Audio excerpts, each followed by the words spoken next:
Hello, thank you for downloading episode 41 of We Got This with Mark and Hal. Hey, are you going to be in San Francisco on Sunday, January 10th? What? You're kidding me. So are me and Mark Gagliardi and our special guest Adam Savage for a very special live recording of We Got This. The topic will be Star Wars versus Star Trek. So many of you have requested it. We're finally going to do it. And who better to do that than a man who not only has a full-sized R2-D2, but also a replica Captain Kirk chair that he built. We're also going to have the incredible Carter Parton Rogers opening for us. So if you want to get tickets, go to sfsketchfest.com, look up our show and get tickets there, or go to bit.ly/WeGotSFTix. T-I-X, and that is all lowercase. And now, without any further ado, here's episode 41 of We Got This with Mark and Hal. Hello, I'm Hal Lublin. And I'm Mark Gagliardi. Since the dawn of humanity, one issue has gone unsettled.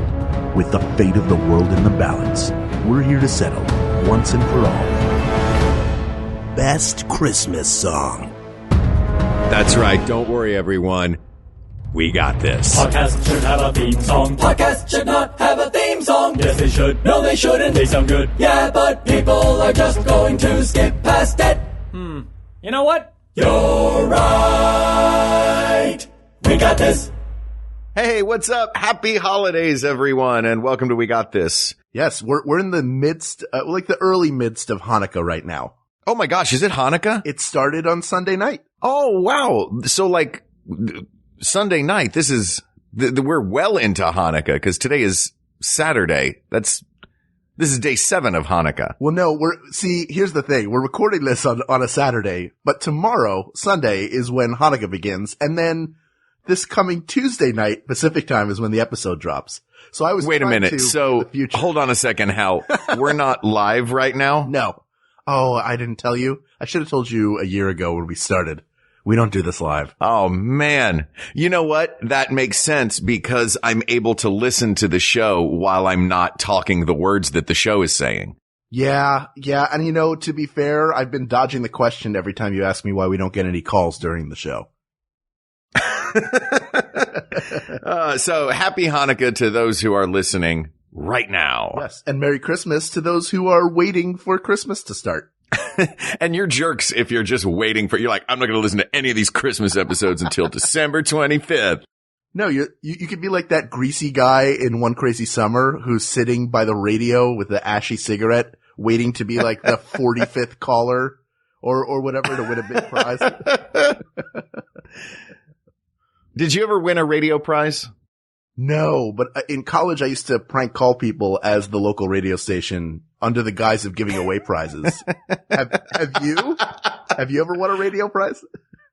I've not won a radio prize. I always wanted to win a radio prize. A friend of mine did, and she let me have the other ticket. She called into the radio and won tickets and bus travel to Lilith Fair in Atlanta. Oh, from Knoxville. So we've both attended a Lilith Fair. What year was that?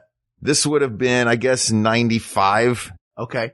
It was Sarah McLachlan, of course, and Sinead O'Connor and the Indigo Girls. I guess that's every Lilith Fair, though, isn't it?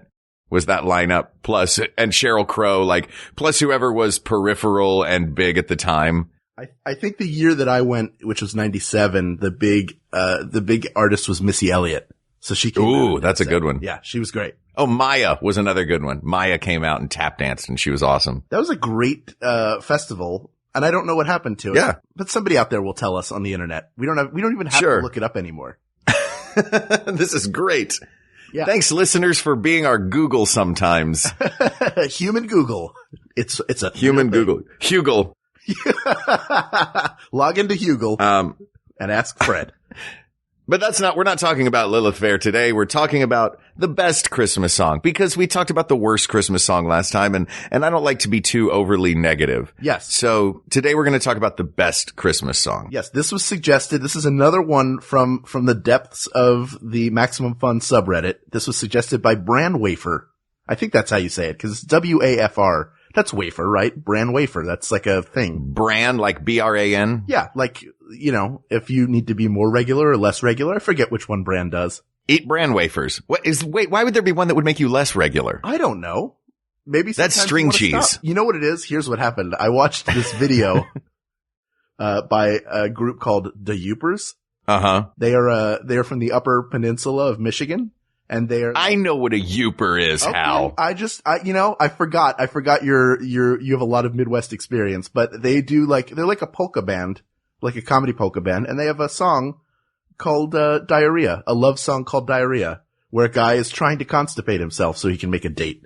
It's really, it's the height of comedy in the Upper Peninsula of Michigan, apparently. Oh dear Lord. You know what though? It sounds medically useful. Yeah. To know how to do it. A lot of tips. So you don't have to go to a doctor if you need to constipate yourself. Get some cork and a super glue and pound it in there with your shoe, because that's what he does in the song. Oh, geez. All right. Let's talk about something else. Okay. Let's talk about Christmas songs. So as you said, we talked about the worst Christmas song. We've decided that that's, simply having a wonderful Christmas time, which was not without controversy online. There are a lot of people. Oh, sure. Some people like it. People that are wrong like it. And Paul McCartney is great. I'm not saying that Paul McCartney is not one of the world's great musical treasures. Right. But that song is not. Okay. You know what? We've settled it. It was asked and answered. I'm just letting you know there's always blowback to everything we do.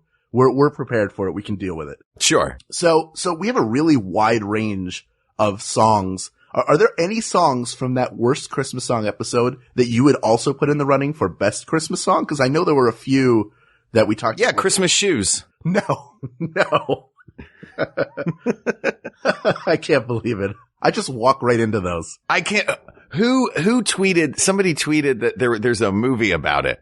Like a Rob Lowe movie about the Christmas shoes? Yes, somebody did tweet that. I don't remember who it was. I apologize for not remembering who tweeted about that, but I have to see this movie. Maybe we should watch it together, holding hands. Okay. I mean, how will we reach for the bowl of chips and salsa, though? Will we just take turns putting our connected hand with a chip in it into each other's mouths? Yeah, it's a double dare challenge. Then we have to run through an ear full of peanut butter. Yeah, those physical challenges were like, especially at the end, that whole obstacle course was like. It was the greatest thing of all time. It's all I wanted to do as a child. Me too. I really wanted to do, even though there was a lot of controversy over the amount of food that they used. Yeah, but it was gack. It was barely food. But sometimes, like you said, it was an earful of peanut butter or like a mouthful of chocolate syrup and sprinkles. Yeah, but they wouldn't actually use that stuff, would they? I thought it was all just that Nickelodeon gack, and they sort of painted it colors and said that it was things. You know, it's possible. That's what I want to believe. Let's believe that. Listen, I can freeze some gack in a strawberry mold and paint it red. That don't mean that some kid's not getting strawberries. You know what I'm saying? Ever the salesman. So maybe the best way to attack this, because there are so many songs, is to go by, like classic songs or. Sure. Well, we can divide it up into categories, I think. Okay. Classic, we could go, pre-20th century, which is all pretty much hymns. They're Christmas time hymns. Or we could divide it up, religious and secular. It's up to you. Let's do it by time. I'll give it up to the Jewish guy, whether or not we should divide it up by Christian or non-Christian. Well, I'll tell you one thing, which is. Are we finally doing the best religion episode? I knew we were gonna move into that territory with this, which is why. Because it's Shinto, right? It's Shintoism. Yeah, that's clearly it. Asked and answered. This is a double episode. Oh man, I just burned a whole episode. I would say let's do it by periods of time. I love Christmas, like all Christmas music. I don't care if it's religious, secular. I just think it's beautiful, and it's what I think of when I think of this time of year. And I grew up not with Christmas, envy, because I didn't want to give up Hanukkah, but I really enjoyed, I always wanted to decorate our house, like in Christmas lights, and have a Christmas tree, because I thought it was so beautiful. And the music, evokes all of that imagery for me. Absolutely. I am currently working on a show that's a Christmas show, which is why I am out of town in South Carolina. So I am inundated constantly with Christmas music. Yes. So I've been a little oversaturated with it right now. It's a little like the movie Frozen. Like, I love the movie Frozen. But I'm like, you don't need to be selling Olaf puppets, in the Africa kiosk at Epcot. You know what I mean? So I'm a little inundated right now with Christmas music. That said, I've always loved it. Of course, I'm sure we have our personal favorite songs. But let's get onto the list. We don't have like a master list, but let's go old school first. Let's go with the classics, which I realize do include, songs that are not religious, but are old, like wassailing songs. Okay. From the grand tradition of Christmas caroling, which was we are going to knock on your door and annoy you by singing until you let us inside and give us your booze, which is how Christmas caroling began. Okay. Interesting. Yeah, Christmas caroling was originally more akin to trick-or-treating than it was to spreading good cheer. So it was trick-or-treating for alcoholics? Yeah. Yeah, it was drunk trick-or-treating. That's what Arthur does every Christmas. Let me in, so I'll sing a song for you for a drink. Your Russell Brand is terrible. So let's go old songs. What are the secular old songs? There's, Here We Come a-wassailing among the leaves so green. Mm-hmm. That one. Yep. Are there more? That is well, there's wassail, wassail, wassail. Now bring us in, wassail. We'll toast to thee and drink with thee. Well, now bring us in, wassail, or something like that. But that's a very lesser known one.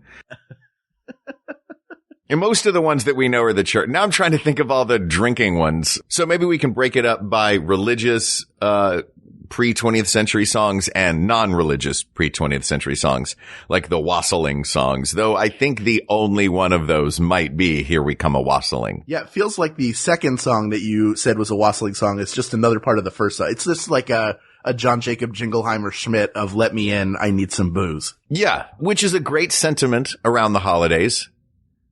Let me in, I need some booze. So I'll tell you what, let's make it even easier. Wassailing, carols, Christmas songs. Let's just go pre-20th century and then 20th century and beyond. Let's just simplify it. All right. Cause I think there are so many Christmas songs. We had a list of, we have a researcher now.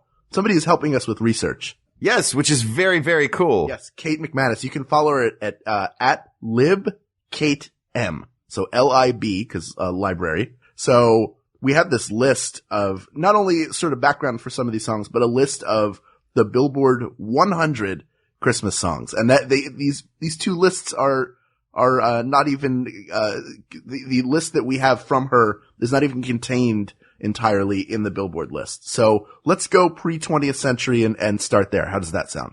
Great. Because I've got the list right in front of me of the pre-20th century songs, in alphabetical order. So let me give you a list, Hal, okay, of the ones that we've all heard of. Like, I'm pretty sure not everyone has heard As With Gladness Men of Old, but, Angels We Have Heard on High, Away in a Manger, the Boar's Head Carol, which is another one of those wassailing songs. The boar's head and handbear I bedecked with bays and rosemary. It's another one of those, old songs, that has nothing to do with, the birth of Jesus. That is just about let's all get drunk. And in that case, give me some cold cuts as well. Premium boar's head, right, sliced ham and turkey, please.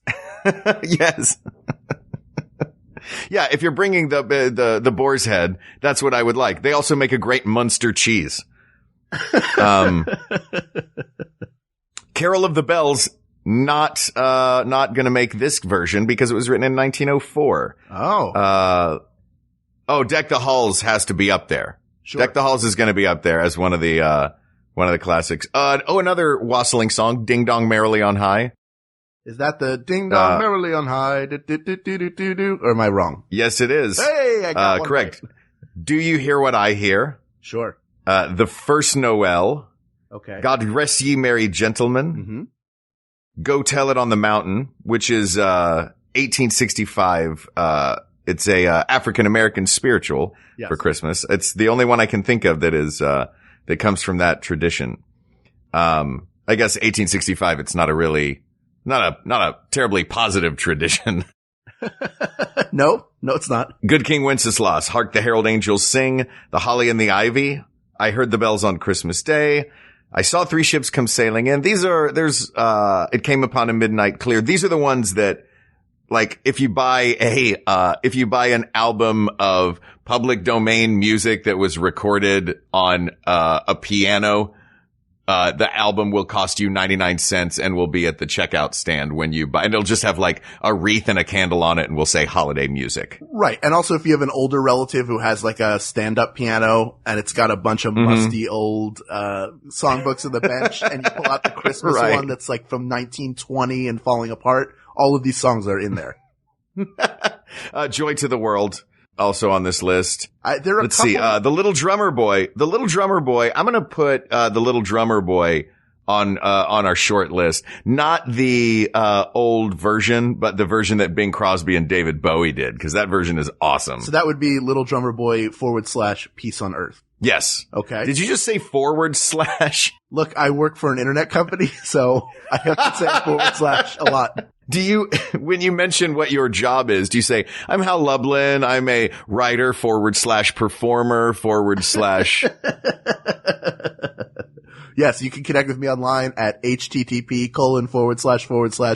www.twitter.com / Hal Lublin & CM5 equals JX. You're ridiculous. It's a little fake JavaScript for everybody that I'm sure I didn't get right. May I continue, Hal? I don't speak Java. but I do like the droids they have for sale. Oh, come on. Oh, Little Town of Bethlehem. Oh, Holy Night. Ooh, Oh, Holy Night's gonna make the short list. Okay. Oh, Christmas Tree. Silent Night. 100% gonna make the short list. Absolutely. What Child Is This? Which is and also While Shepherds Watch Their Flocks. Greensleeves, yes. Yeah. So of this list of classic carols, that's a lot of them. Yep. Let's see if we can pull 3 that are going to make it to the finals. Okay. I would vote right now 100% for, Silent Night making that list. Absolutely. Silent Night is an absolutely beautiful classic. A lot of fun to harmonize with that one. I was in a barbershop quartet in high school and that was in our repertoire for the holidays. It's a great tune. Yeah. I would also add Deck the Halls, because everyone can sing along to Deck the Halls, even if you don't know the verses. Anyone can sing fa la la la la la la la la. Yes. And that may be that's one of those, I think, never have 9 notes that don't even have lyrics evoked an entire holiday season the way that da da da da da da da da. Absolutely. Does. You know it immediately. What else would we put on that list? Oh, Holy Night is great. Joy to the World is great. Yeah, there are a lot of great songs. I mean, I like Adeste Fideles, otherwise known as Oh Come All Ye Faithful. But I love the Perry Como version of it. So I don't know. I don't know if that makes it. So what do we have? We have Deck the Halls. So maybe we'll have 4 coming off of this list. Okay. Silent Night, Oh Holy Night, Joy to the World, and Deck the Halls. Does that seem fair? Did I leave any off that are in contention for best of all time? There are great songs on this list. There is the 12 Days of Christmas. You know, the 12 Days of Christmas it feels more like a game than a song to me. You know what I mean? Trying to remember. The 12 Days of Christmas is let's see if we can remember this. It's like an improv warm-up game. Doesn't it? It feels a bit like you're playing I went on a trip and I took an apple, a boat, a catamaran, which is also a boat, right? I don't know. These are the first things that are popping into my brain. Do you also hate any song that makes you memorize a list? Is that what that's about? Yeah, I hate any song that makes me memorize lyrics. That's why I like Deck the Halls. I'm fine too. I feel like 12 Days of Christmas should come along. I actually would throw out Oh Holy Night. And here's why. Okay. Because the only version that pops into my head is Celine Dion. No, is Cartman from South Park. I have nothing against South Park. I think it's really funny, but that version of it just drives me insane. So, oh, come on, Hal. Listen to the beautiful Celine Dion version. She knocks it out of the park. I'm not interested in the Celine Dion version either. I'll tell you that right now. All right, then you know what? Let's just listen to other Celine Dion songs. Oh. Best Christmas Carol, My Heart Will Go On by Celine Dion. Why are you doing this to me? Why? Never let go, Hal. Never let go. Okay. All right. So those are the three. Joy to the World, Deck the Halls, Silent Night. Those are the three classics that are in contention for greatest of all time. Yes. Now we all right. So let's fertile ground of the 20th century. It's very fertile ground. We've had some great songwriters, Irving Berlin, Johnny Mercer. They really great songwriters wrote Christmas songs during the 20th century. Johnny Marks, wasn't it, that wrote Rudolph the Red-Nosed Reindeer? I believe so. So can we now make, 20th century, I'm going to go ahead and say we can divide further into subcategories of kids and grown-ups. Okay. Kids, 20th century, greatest of all time. You've got Rudolph the Red-Nosed Reindeer, Jingle Bells, Frosty. And Santa Claus is Coming to Town. Those are the four that every kid knows. I would, I don't know if I would argue with that. So if you had to choose 3 out of those 4, which 3 would you choose? 3 out of the 4 of Santa Claus is Coming to Town, Frosty the Snowman, Jingle Bells, and Rudolph. Yeah. I would have to eliminate, because if we're going to go with a peripheral character, Frosty the Snowman's a wonderful snowman and the tune is great. But it's not the quintessential Christmas song. Everybody knows that Santa has 9 reindeer and Rudolph is one of them, thanks to that beautiful song. Right. No, that's true. So I'm going to say we're going to eliminate Frosty. I'm going to say we've got Rudolph the Red-Nosed Reindeer. We've got Silent Night. That's not a kid's song. We've got Rudolph the Red-Nosed Reindeer, Jingle Bells, and what was the third Santa kid's Claus one that I said? Coming to Town. Santa Claus is Coming to Town. Now, I have a question for you about Jingle Bells. We all know the alternate lyrics from childhood. Batman smells, Robin laid an egg. Yes. Now, when the Batmobile lost its wheel, what happened next in your version as a child? Well, I always heard that, and it seemed like the version that was the most practical and the most logical, I guess, was Batmobile lost a wheel and Joker got away. That's what I grew up with. There's another version, isn't there? My girlfriend, we were singing this song in the car and she busted out with Joker took ballet. What? Batmobile lost a wheel and Joker took ballet. Yeah, that doesn't seem logical. But also, Robin can't lay an egg. He's a person. Or she. There are female Robins. No. In this version, it's an actual Robin. But dressed up in that classic Burt Ward Robin outfit with a little mask. Yes, it's a Robin with a little mask, with a little raccoon mask. How much better would that version of Batman be? I would watch that. Batman with a little bird helping him fight. Yeah. Then it's just a creepy weirdo in a bat suit with a bird on his shoulder. Or in a cage that he never lets out and just carries the cage with him. In that version, the Joker is the good guy. He's actually sane. Yeah. By the way, I have been doing some, not that I'm not listening to every word you say, Hal, but I'm also doing some multitasking and, checking the internet in the background. Before we get calls, Jingle Bells was written in 1857. I don't know why that wasn't on our list of carols. Probably because it's a Christmas song and not a carol. The difference, being, I don't know what.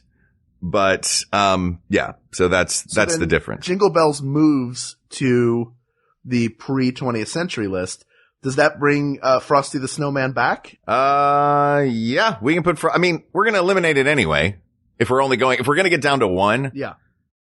Why put stuff back on the list? It's not going to beat Silent Night. It is a great song though. It's a great song and it's got a great tune. Okay.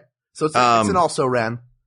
I understand that. So now these are all the honorable mentions. Well, wait, so now let's get to. We're missing a really major kid song. Which one? You're a Mean One, Mr. Grinch. You know what? It's not going to win, but oh man, I love that song. So great. And it is great. You know who sings that song, right? Thurl. Or is it Boris Karloff? No, it's Thurl Ravenscroft sings that song. And for those of you who don't know, he is also the voice of Tony the Tiger. Mm-hmm. And, he is the voice of Fritz the Macaw in the, Enchanted Tiki Room at the Disneyland and World Resorts. And one of the Mellow Men who sings Grim Grinning Ghosts and has a, singing Grim bust. Grinning Ghosts come out to socialize. Is he the deep one? Yeah. That was his singing group. You know what I think about that guy? What do you think? He's great. You're welcome. You can use that in one of your skits. Do you have relatives that tell you to all the time? Skits? They do? Did I don't know if I've ever mentioned on this show before. I'll give the brief version in case I have. My father comes to me about once every month. My father's a doctor, and he has the same idea for a movie all the time. He's like, hey, I got an idea for a movie for you. It's a guy. By day, he's a doctor, but by night, he's fill in the blank. I've heard ninja. I've heard criminal. I've heard superhero.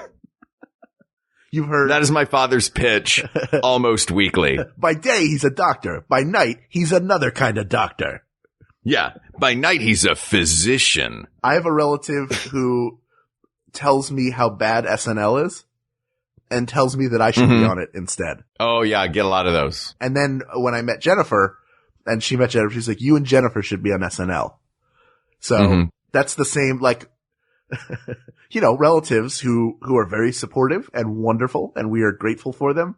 They sometimes don't understand the inner workings of the business of show. Like my dad telling me. Always met with love. Oh, always. My father, when I first moved out here, he was like, how's it going? I'm like, I'm doing extra work and stuff. And he's like, you know what you should do? And he said this in all sincerity. You should go to the audition place.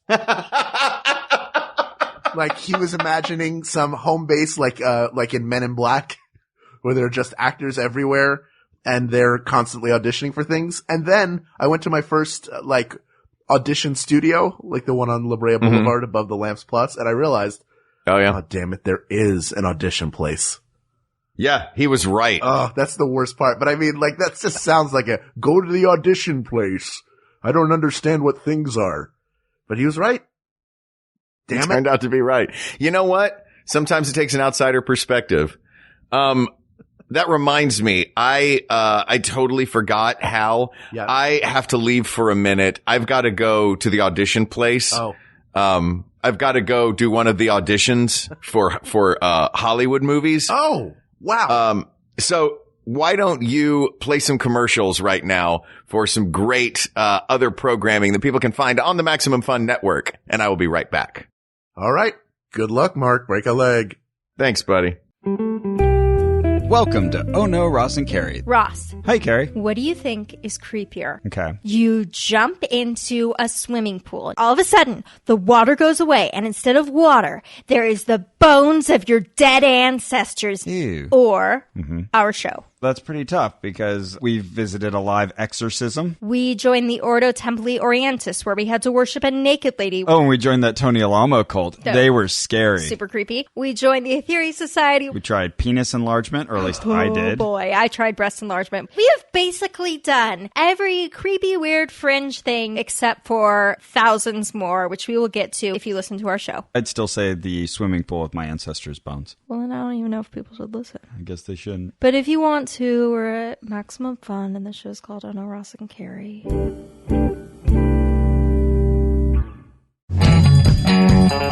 We're Dave and Graham, and we host Stop Podcasting Yourself. We started this podcast back in 2008, before podcasts had to have any kind of concept, so we don't really know how to describe it. It's kind of like going to the barber shop if your barber knew all about the first season of the show Alf. It's like a 90-minute massage where the masseuse is two people talking to each other with a third person. It's like the Monsters of Metal tour, only quieter, no music, and just talking. It's like a makeout session, but without the lips touching, they just talk a lot. Download Stop Podcasting Yourself from iTunes or MaximumFun.org. And we're back. How was your audition, man? How'd it go? You know what? It was further than I thought it would be because I forgot that I'm in South Carolina doing a Christmas show. Yes. So I had to go to the airport. It was a whole to-do. Sure. But you know what? What? I'm pretty sure that, kid tested, mother approved was never said better. Your big Hollywood movie is the Kicks adaptation? Oh, that's so Yeah, exciting. we're adapting Kix cereal into a movie.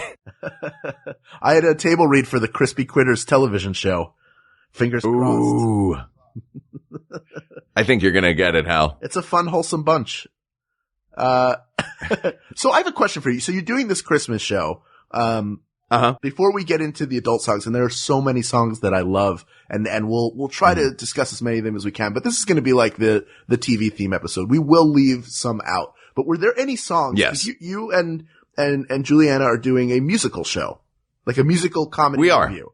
Were there any songs that you felt you had to have in there? Like there's an essential list of songs, and if we do the show, any show that has Christmas music has to have this song in it.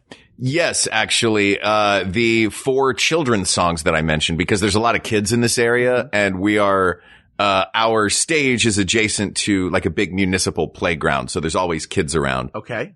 And so, that was where those, when I mentioned those 4 kids songs, that's where that came from. I see.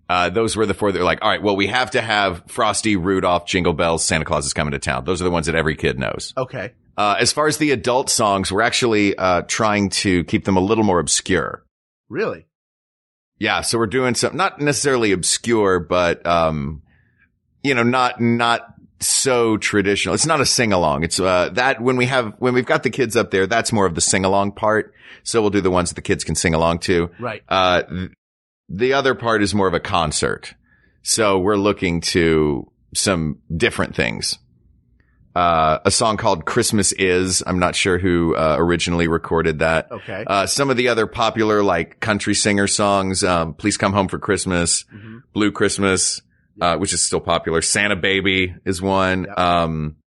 We've got a great version of sort of like a jazzy version of Go Tell It on the Mountain. The aforementioned Spiritual. It's one of my favorite Christmas songs. I really love that song. And yeah, so we're trying to keep it, contemporary and interesting for the adults watching. And then when it's kid times, that's when we bust out the 4 kids tunes. And Santa Claus himself, who is hanging out in North Myrtle Beach right now. Wow. He comes up and sings Santa Claus is coming to town. Is he nice in person? I really want him to What's be that? nice. Is he nice in person, Santa Claus? He's so nice. Oh, good. You guys, Santa Claus is the nicest. Because I met the Easter Bunny and he was kind of a jerk to me. Yeah, the Easter Bunny's fake, dude. That was just a guy in a suit. Believe me, I know. I talked to him. He was real fake. He was like, yeah, it's really nice to meet you, man. I mean, it's my fault for interrupting him while he was having lunch at the TGI Fridays in the Newark airport. Yeah. I mean, how? Oh, right. Bunny? Yeah. All right. So let's. Yeah. Jump Oh, so you didn't see, I'm sorry. I mistook you. I thought you meant you like went to a mall and saw the Easter Bunny. No. Which I'm pretty sure is just a guy in a suit. You saw the actual Easter Bunny. Yeah, no, I don't know where the Easter Bunny shops. I'm probably not going to see him in a mall, Mark. Don't be dumb. Yeah. So. You know what, Al? What? I always felt like the Easter Bunny picture on the mantle of like the kids sitting on the Easter Bunny lap. Crying. Yeah. Was like a creepy second fiddle to, like, why didn't you just get a Santa picture, man? Yeah, that picture looks like it came out of Bob Crane's photo album. Absolutely. Or an American Apparel ad campaign. Look, we starved this woman for 4 months and then made her sit on the lap of a guy in a bunny suit. Oh, but it was the Donnie Darko bunny suit. Oh man, if there's a mall somewhere, I really hope there's a mall somewhere that has Donnie Darko sitting as the Easter Bunny and you can go sit on his lap. I'm pretty sure that's in the Newark airport as well. Ugh. All right, let's get back to our 20th century classic tunes. Yeah. Now you mentioned Blue Christmas, which I love. It's one of those like came around in the I think 40s, 50s, somewhere in that area. To me, the Elvis Presley version is the definitive version of that. Yes. Of that it was song. a country tune first. Yeah. It definitely has that country music, rhythm, even when he sings it. But another great Elvis song just to cover his sort of Christmas canon. And I think at that time and for a long time, every artist had a Christmas album, and that still happens now. Oh yeah, of course. Who are the new ones this year? I don't know who has a Christmas I know album. Idina Menzel. That may have been last year. Yeah. And then recently Michael Bublé came out with a fantastic, Christmas album. Sure. That was 2 years Anyway, I'm ago. sorry, I didn't mean to interrupt. No, I was going to say, I'll Be Home for Christmas is one of my absolute favorite Christmas songs. And I don't necessarily like depressing music, but there's something about it that makes me feel like I'm sitting in a very comfortable room with a fireplace going, and the room is dark except for that fire and a lit Christmas tree. And I'm just relaxed and at peace. That's the way that song makes me feel. That song, I feel the same way. It feels like this is what Christmas is supposed to be. Right. You know what I mean? That's what that song to me feels like, which, puts it on the list. Yeah. That's a World War II era song. So. Yeah. Which makes it really, it's really sad. You already talked about how you don't like sad Christmas songs. I'll Be Home for Christmas, if only in my dreams. Yeah.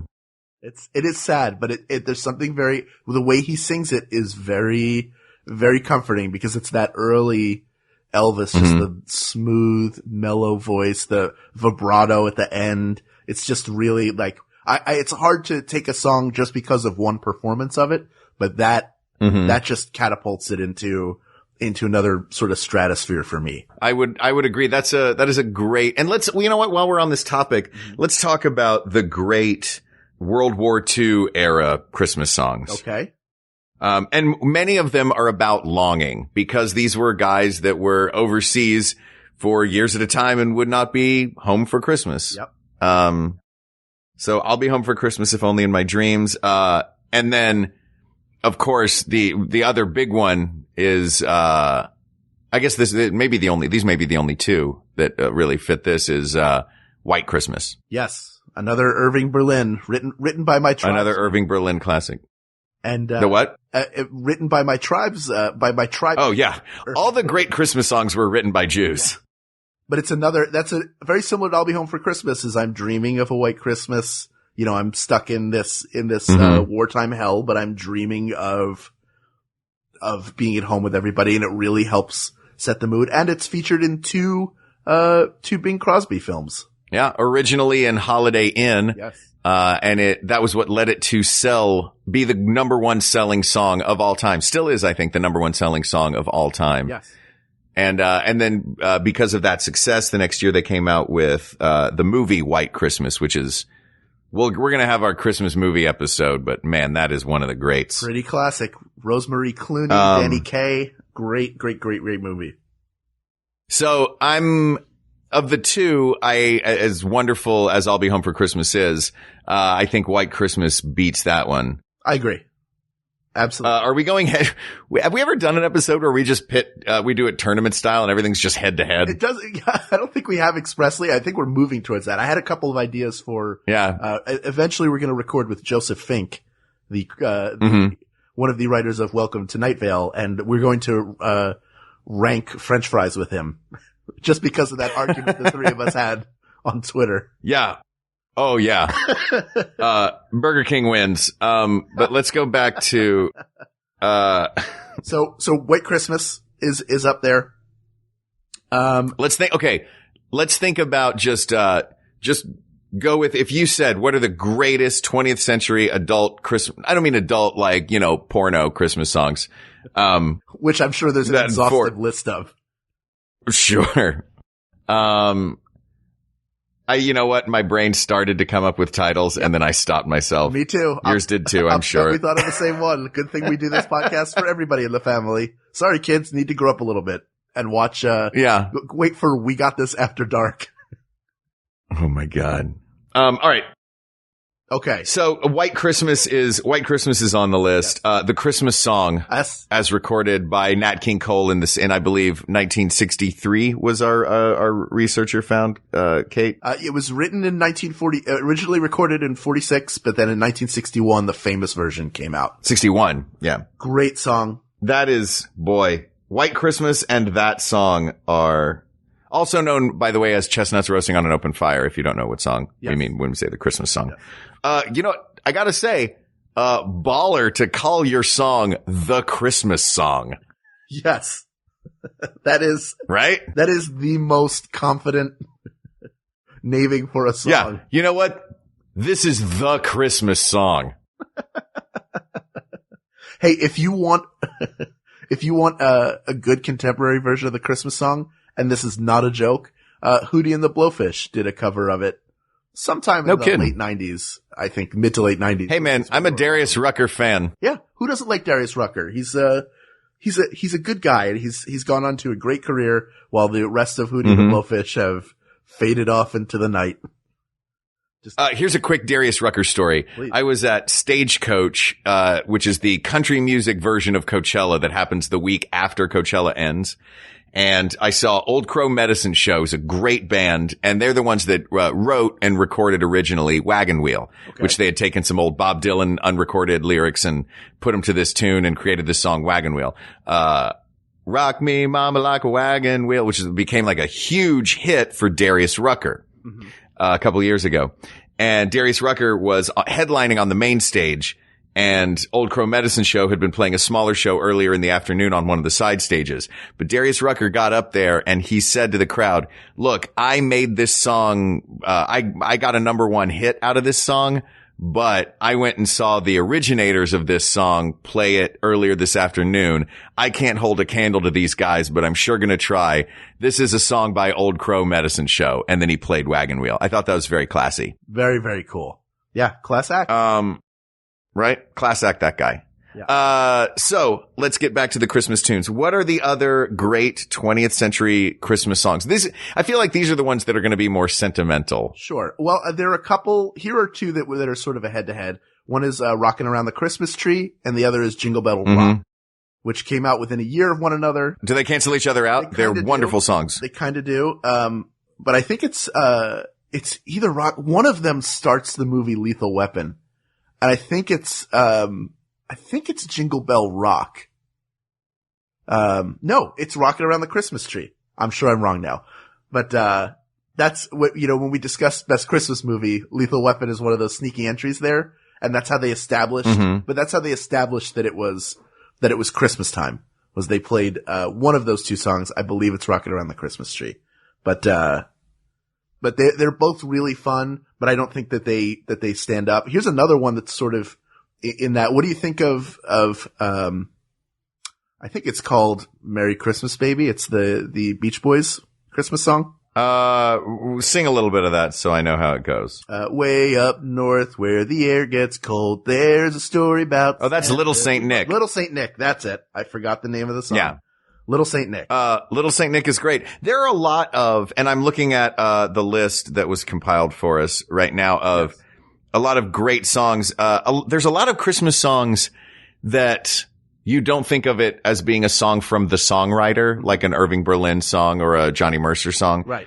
You think of it as being, one, like it was recorded once by one band. Okay. And boy, I don't think any of these are going to win for greatest Christmas song of all time, simply because they've only been recorded by one person.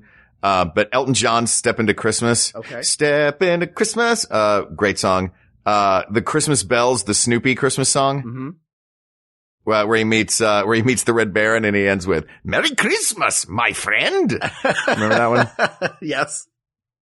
Feliz Navidad, is a great one. Yes. Alvin and the Chipmunks. Yeah, that's another one of the great kid ones. Christmas Time. Is the name of that one? The Alvin and the Chipmunks one? Yeah.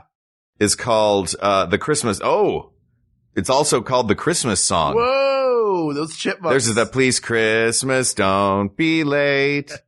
But you know what? They're going to have to duke it out with Nat King Cole. I would watch Nat King Cole versus the Chipmunks in a fight. Yeah. It would be, it would take a lot longer than you think it would. One way or the other. What else did we have? Holly Jolly Christmas is one. Did you say it would I'm sorry. I'm looking at the internet. Did you just say it would take longer than you think it would? Yeah, absolutely. I think, Holly Jolly Christmas is one, like we know it as Burl Ives, and it's featured in the, Rudolph the Red-Nosed Reindeer TV special. But it's also, I mean, it's like a really great song, but right now we're just sort of paying, service to songs that might not meet up to some of these others. What about Let It Snow, Let It Snow, Let It Snow? Great song. Not a Christmas song. No, same problem as Frosty. It's in there. It's in Dean Martin's Christmas album. So I count it. Look, they never talk about Christmas in it. They talk about snow. Okay, fair enough. I didn't mean to be so sort of jerkishly dismissive. You're trying to That's work just your the way first through. thing that popped into my head. I understand. I'm trying to work my way through.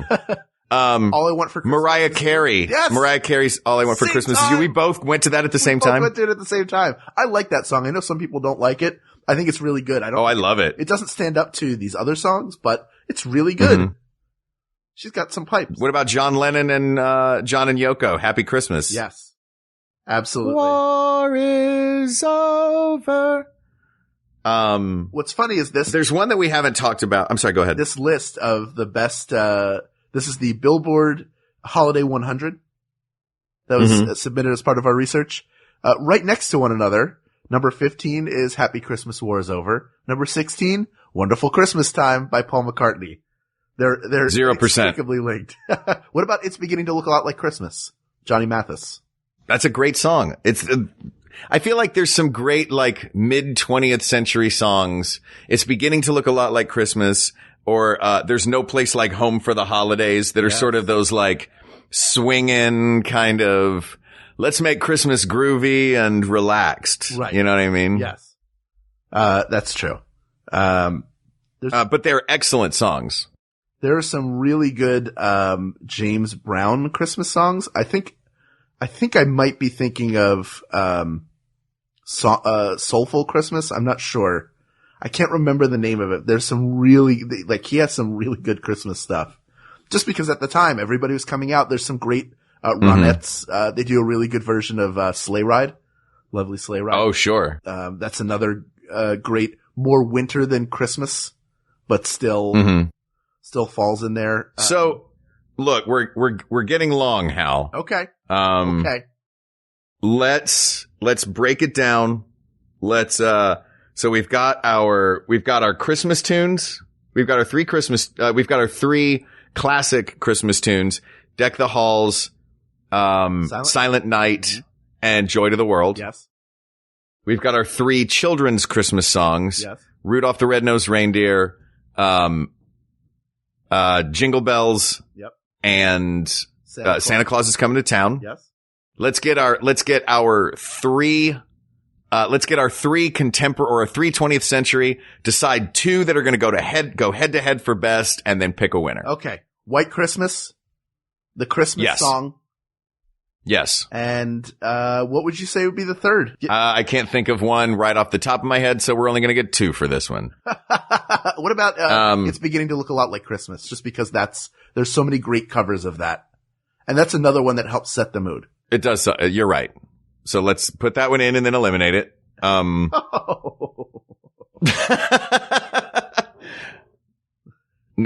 you're right. It is an excellent song. So these are what is on the list. Let's pick one from each category to go head to head. How's that sound? Hey, Mark, I got a better idea. Yeah. I think this could What? end the episode right now. I know we haven't done this What? in a while, and I know how much you enjoyed doing it. But what if we did a 1, 2, 3 and said our choice at the same time? Oh, I love this. This is how we always used to begin the show. Yes, but now we're going to end it. We could end it right now. Okay. Let's see what happens. You count it off. 1, 2, 3. White Christmas. Done. Asked and answered. Finish.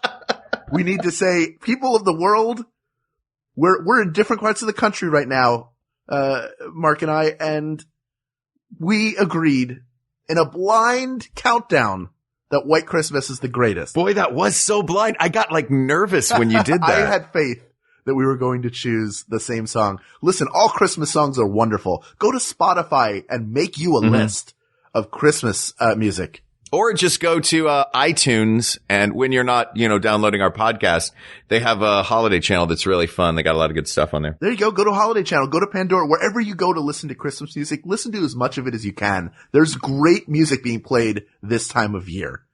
And it probably started in September, to be fair. But it's I started in August. That's when I start as soon as Halloween is over. I pop in the Charlie Brown Christmas special album, and then that starts just nonstop Christmas music. But oh man, we didn't even talk about that one. Shoot, you know what? It's White Christmas. That's a score. That's true.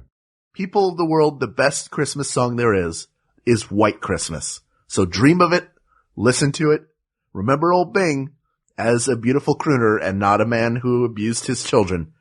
And enjoy yourself a white Christmas. There are many other topics, Hal, that need to be placed under the tree and subsequently unwrapped by you and I and argued about. Absolutely. So why don't you hit us up on Facebook at facebook.com/We Got This Podcast, or email us at wegotThisPodcast@gmail.com. Find us on the subreddit, Maximum Fun. Subreddit, it's reddit.com/r/Maximum Fun. Or as always, you can tweet us at We Got This Tweets. And thank you, as always, to Jonathan Dinerstein and Mike Furman for our score and our theme song, respectively. Thank you to producer Ken Plume, graphic designer Uri Kelman, and brand new researcher Kate McManus. Thank you, Kate. You really helped us organize ourselves for this episode. And thank you, as always, to you, the listeners. I keep saying it. I say it every episode. We couldn't do it without you. Thank you. Thank you. Thank you for listening. And, you are our greatest Christmas gift. That's right. For Mark Gagliardi, I'm Hal Lublin. For Hal Lublin, I'm Mark Gagliardi. And don't worry, everyone. We got this. We got this. MaximumFun.org. Comedy and culture. Artist owned. Listener supported.